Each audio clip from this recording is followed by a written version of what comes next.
Bonjour, je vais vous parler dans ce cours des obésités.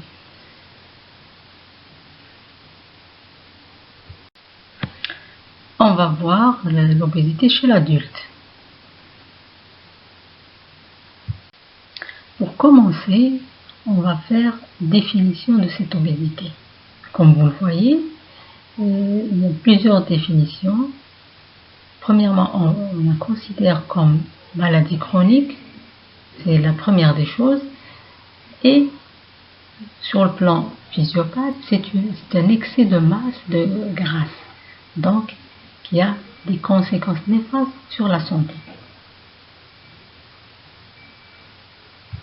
Donc pour commencer à aborder cette obésité, on va commencer par l'indice de masse corporelle, qui est égal au poids divisé par la taille au carré.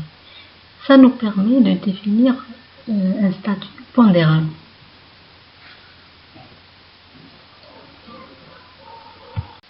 Donc, comme vous voyez, la classification en fonction de la masse corporelle, l'indice de masse corporelle plutôt, c'est inférieur à 18,5, c'est une maigreur. Entre 18,5 et 24,9, c'est un poids de référence, c'est-à-dire idéal. À partir de 25 jusqu'à 29,9, c'est un surpoids. Au-delà de 30, c'est une obésité grade 1. Entre 35 et 39,9, c'est une obésité sévère. Et supérieure à 40, c'est une obésité massive ou morbide.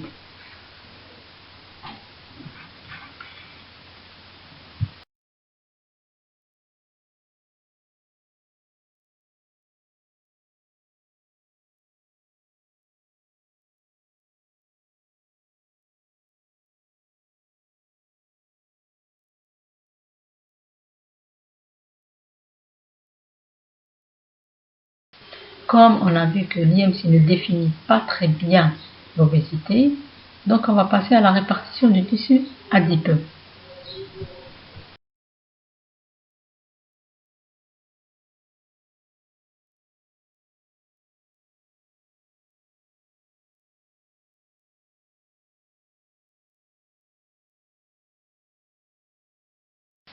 L'obésité sarcopénique, c'est un excès de masse grasse qui s'associe à un défaut de masse musculaire. Cette forme est particulièrement prévalente chez le sujet âgé au-delà de 65 ans et de pronostic péjoratif. On a une obésité métabolique qui est saine. Donc, environ 20% des obésités ne s'accompagnent pas d'un syndrome métabolique, d'un syndrome sur-risque métabolique plutôt, c'est-à-dire un syndrome métabolique, un diabète type 2, une HTA, un sur-risque cardiovasculaire. Donc, la prévalence de l'obésité augmente avec l'âge.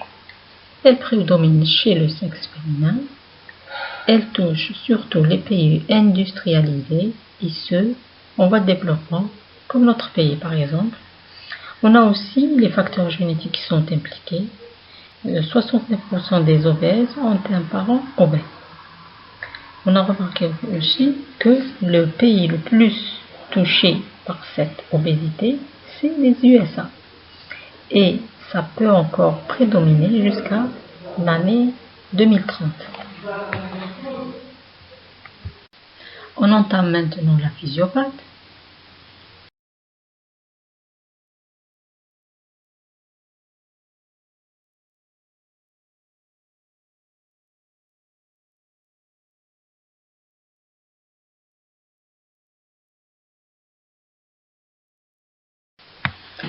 On incrimine le tissu adipeux blanc dans la constitution de cette maladie.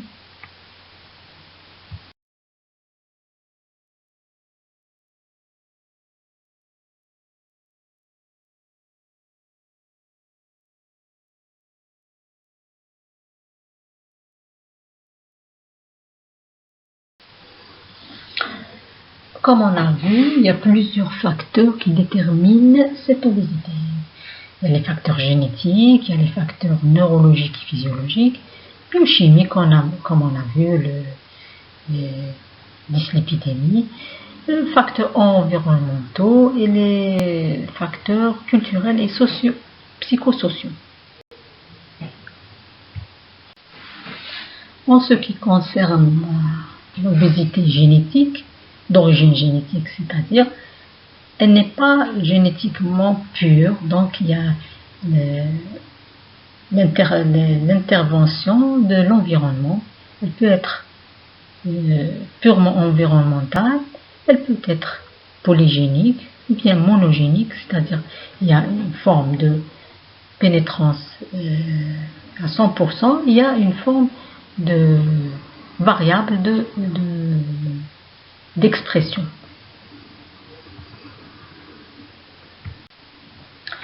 Ce schéma, il résume ce qu'on venait de dire. Donc, il y a une balance, l'obésité, elle est au milieu. Donc, il y a un équilibre, il faut qu'il y ait un équilibre entre les dépenses et les apports. Elle est entourée, il y a l'intervention de plusieurs facteurs. Il y a l'environnement, il y a le facteur génétique, il y a le facteur psychologique, la société, il y a la sédentarité. Donc, cette obésité, elle n'est pas purement liée à un seul facteur. Donc, il y a l'intervention peut-être de tous ces facteurs. On va aborder l'obésité monogénique. C'est une situation rare d'obésité sévère.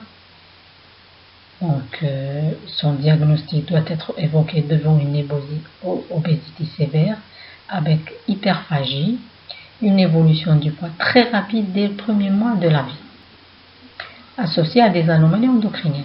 Donc, les anomalies génétiques en cause affectent des facteurs intervenant dans la voie de leptine mélanocortine. Donc, souvent, c'est des mutations de la leptine ou bien de son récepteur, ou bien de la pro-opio-mélanocortine, ou bien de la proconvertase 1. Dans ces cas, la pénétrance de cette obésité est complète et de transmission autosomique récessive. Donc, c'est une obésité qui est, elle est sévère parce qu'elle elle apparaît donc dès le premier mois de la vie. Donc, elle est très très sévère, cette obésité. Il y a le facteur génétique qui est impliqué. À côté de l'obésité monogénique, on a les obésités oligogéniques. Ce sont des formes les plus fréquentes d'obésité ou des mutations sur un gène.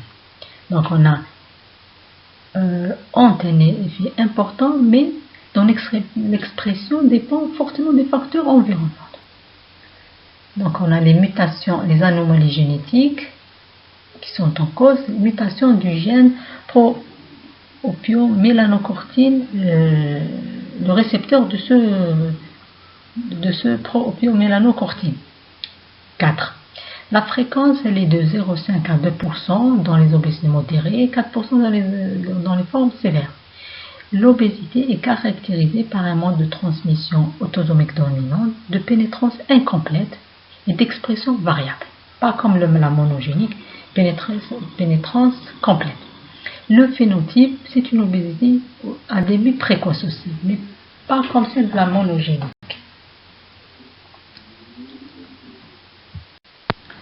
On arrive à l'obésité polygénique, c'est les obésités dites communes, résultant de l'interaction de nombreux facteurs et fréquents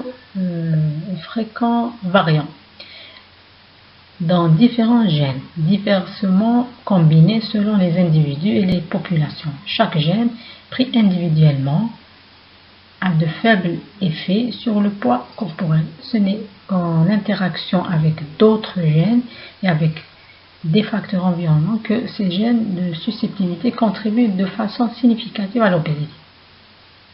Donc, il y a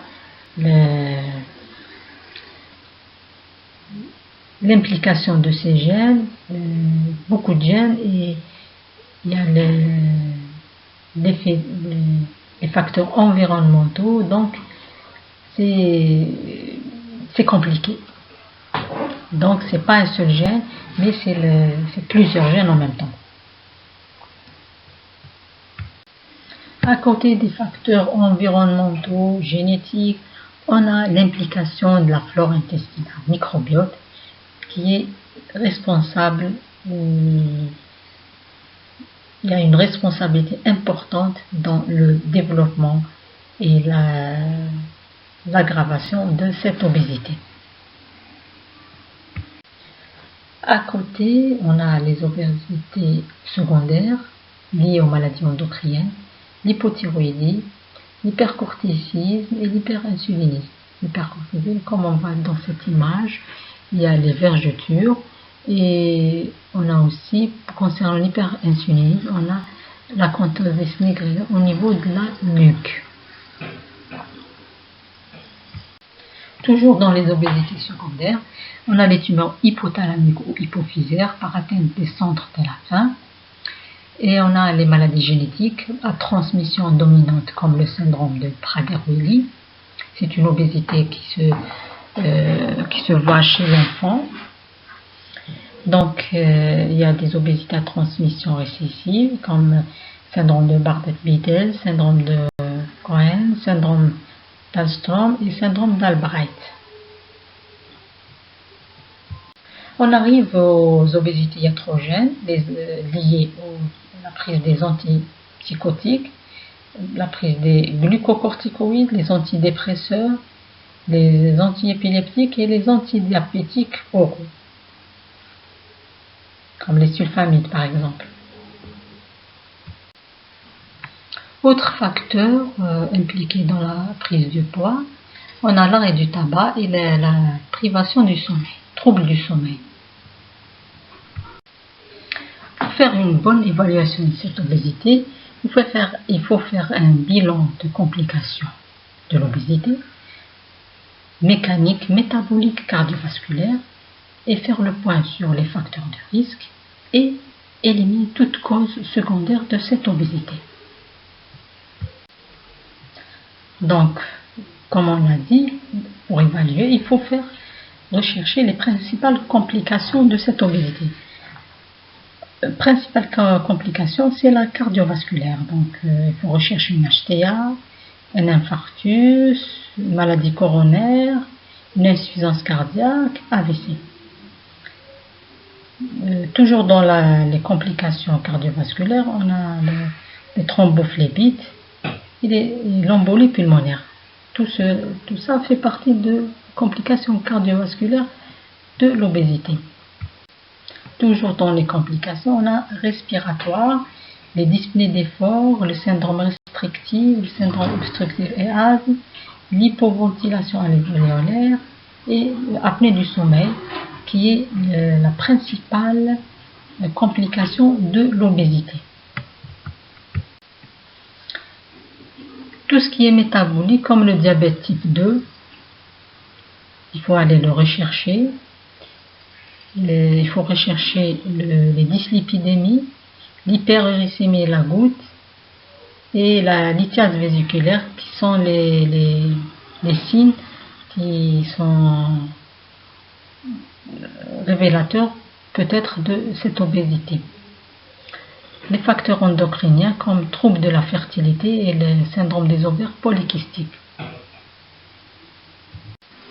Les complications mécaniques, on a l'ostéo-articulaire comme l'arthrose de genoux, des hanches et du rachis et l'ostéonécrose de la tête fémorale. Elle est retrouvée chez les obèses. Sans oublier les complications veineuses à type d'ulcère veineux et l'insuffisance veineuse, lymphœdème. Comme on voit dans ces images, le lymphœdème qui est très réputé chez les obèses et surtout aussi l'ulcère des jambes. À côté de toutes ces complications suscitées, on a les complications dermatologiques à type de mycose, de macération et hypersudation. Sans oublier l'incontinence urinaire qui est plus ou moins fréquente chez les obèses. Dans volet néoplasique, il y a une augmentation du risque relatif de cancer par attribué à l'obésité, comme par exemple le cancer de l'utérus 34%, cancer du sein, néo du sein, c'est-à-dire néo du côlon, et néo des voies biliaires et des ovaires et de la prostate. Donc il y a une augmentation de ce risque. Le côté psychique et social, il y a une atteinte sur le plan psychologique liée à l'obésité. Il y a dépression, trouble de l'estime du soi, isolement socio-professionnel, il y a l'arrêt de travail, invalidité, isolement familial, il y a une perte d'autonomie et précarité et revenus insuffisants. Donc, il y a une influence, il y a un retentissement grave sur la psychologie due à cette obésité, si elle n'est pas prise à temps en charge. On arrive au côté obstétrical, il y a risque de fausse couche, de grossesse extra-utérine, il y a aussi les complications métaboliques pendant la grossesse, HTA gravidique, diabète gestationnel, prise de poids et grossesse. Il y a les complications purement obstétricales, préclampsie, césarienne, il y a hémorragie de la délivrance, qui sont à ne pas négliger en cas d'obésité. Toujours dans les complications obstétricales, on a les complications du postpartum, thrombophlébite, incontinence urinaire, endométrite et abcès de la peau. On arrive aux complications endocriniennes. On a dystrophie ovarienne, SOPK, hypogonadisme chez l'homme. On arrive aux complications rénales, à type de protéinurie et glomérulosclérose. Et aussi, on a les complications infectieuses. Dans cette plaque, il y a un résumé de toutes les comorbidités associées à l'obésité. On commence par l'inflammation chronique. Il y a le retentissement pulmonaire à type de syndrome d'apnée du sommeil. On a les maladies hépatiques à type de stéatose. Gynécologique comme trouble du cycle et infertilité et syndrome des ovaires polykystiques. Il y a le volet cardiovasculaire, il y a le diabète, sur le plan métabolique diabète, il y a sur le plan cutané, il y a les infections cutanées. Il y a sur le plan mécanique l'ostéo-articulaire, atteinte ostéo-articulaire. Il y a aussi sur le plan néoplasique les cancers du sein, de l'utérus, du côlon. Et pour en finir avec l'atteinte visuelle des cataractes.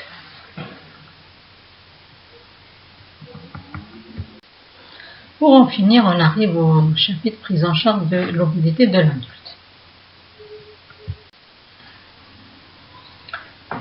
Pour les objectifs, donc, il faut se fixer plusieurs objectifs pour bien traiter cette obésité. Donc, il faut commencer par la diététique, l'activité physique, le soutien psychologique. Il faut faire la part des choses entre les malades qui nécessitent un traitement médical, pharmacologique, et les obèses qui nécessitent un traitement chirurgical. Donc il faut faire un bilan de retentissement de cette obésité. Il faut aussi fixer la perte de poids initiale, qui se situe entre 5 et 10% du poids corporel.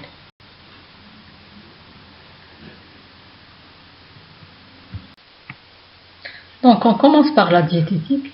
On instaure un régime alimentaire habituellement recommandé, donc réduction calorique pour faire perdre 10%, 5 à 10% du poids initial. il faut arrêter la prise pondérale, il faut stopper le développement et l'aggravation des complications. C'est ça le premier objectif. Donc, associé à cette perte initiale pondérale, il faut arrêter l'aggravation des complications. Si on a des complications de cette obésité, il ne faut pas laisser les complications évoluer. Donc l'apport calorique total ne descend pas au-dessous de 1200 kilocalories par jour, et cela consistera à une réduction d'environ un quart des apports estimés. Donc il faut diminuer progressivement, il ne faut pas faire chuter, il ne faut pas réduire de façon brutale l'apport calorique, parce que c'est très néfaste pour la santé. Comment se fait cette diététique? Donc c'est une alimentation équilibrée, donc il faut faire une éducation des quantités ingérées, il faut faire une éducation du rythme alimentaire, c'est-à-dire le rythme, il ne faut pas dépasser 3 repas par jour, il faut éviter tout grignotage, il ne faut pas sauter des repas aussi. Il faut réaliser une éducation de l'équilibre nutritionnel, c'est-à-dire les glucides complexes, c'est supérieur aux glucides simples et supérieur aux lipides. Donc les lipides sont source importante de calories. Donc il faut respecter cet équilibre nutritionnel. Toujours dans la diététique, donc on a des conseils à donner. Donc il faut limiter la consommation des aliments à forte densité énergétique, comme je vous ai dit tout à l'heure. Tout ce qui est lipides et sucres simples, c'est la source énergétique et la source calorique supérieure. Donc il faut choisir des aliments de faible densité énergétique, comme les fruits, les légumes. Il faut boire beaucoup d'eau. Il faut contrôler la taille des portions. Il faut manger suffisamment à l'occasion des repas. Il ne faut pas manger debout. Il faut toujours s'asseoir, bien installé à une table. Il faut structurer les prises alimentaires en repas et en collation. Il ne faut pas sauter de repas pour éviter les grignotages. Il faut rassurer le sujet quant à son droit au plaisir alimentaire. Il ne faut pas faire beaucoup de restrictions pour éviter l'effet rebond.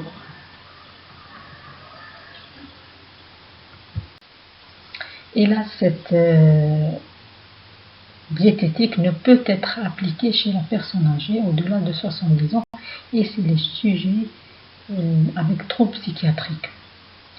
À côté, il faut bien traiter une obésité infantile pour éviter de la traîner ou de l'avoir à l'âge adulte avec des complications néfastes sur la santé. À côté de la diététique, on a l'activité physique, qui est une augmentation des efforts physiques, qui est une diminution de la sédentarité, et ça permet de ne pas reprendre le poids. C'est l'objectif principal de l'activité physique, c'est réaliser une stabilité du poids. Donc, comment on augmente les efforts physiques? Il faut privilégier la marche, l'activité sportive et la participation de toute la famille, surtout. C'est pour encourager l'individu obèse, la personne obèse. Et il faut diminuer, en contrepartie, il faut diminuer cette sédentarité, il faut restreindre la télévision, l'ordinateur et proposer une activité de remplacement.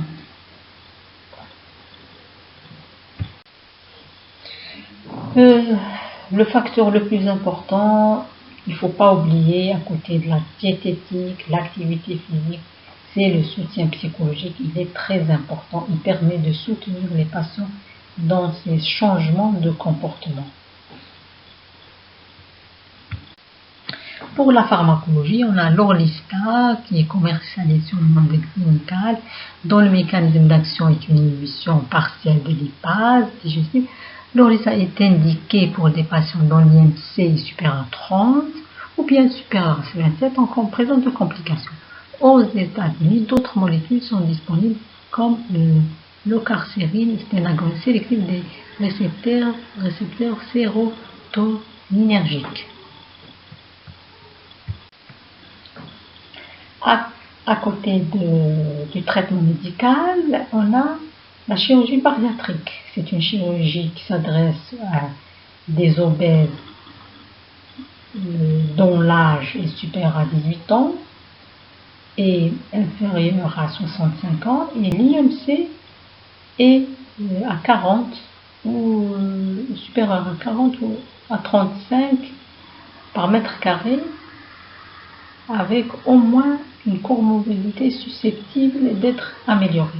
Donc, l'indication principale, c'est une obésité morbide, mais dont l'obésité morbide avec au moins une complication qu'on espère régler avec cette chirurgie bariatrique. C'est une chirurgie de l'obésité qui ne doit pas être envisagée comme un traitement de première intention. Donc, il faut toujours passer par le traitement médical, le régime, on tente le régime, l'activité physique si elle est réalisable.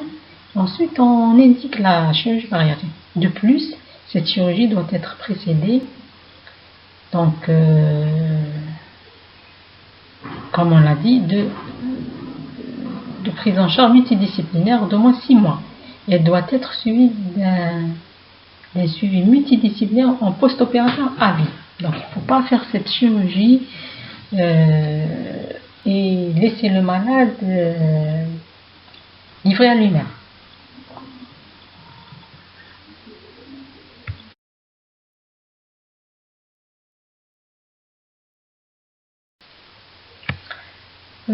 Concernant la perte de poids et l'amélioration des comorbidités des 3 principaux types de chirurgie bariatrique, on a remarqué que la moyenne de perte de poids est égale pour les 3 types de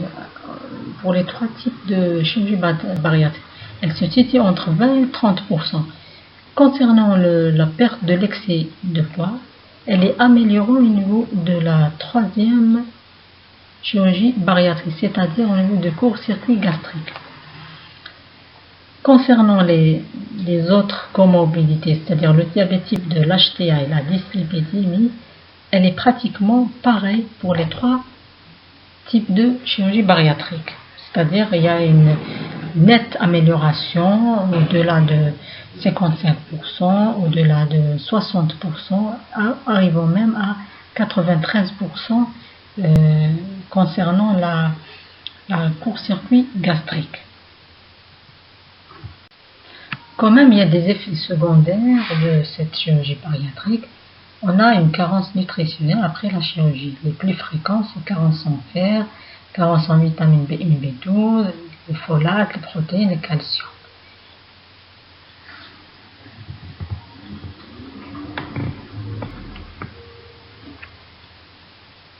Donc, les causes de ces carences, on a carence d'apport, on a court-circuit de duodénum et de la portion proximale du jéjunum, et la maldigestion, malabsorption qui est secondaire à cette chirurgie bariatrique.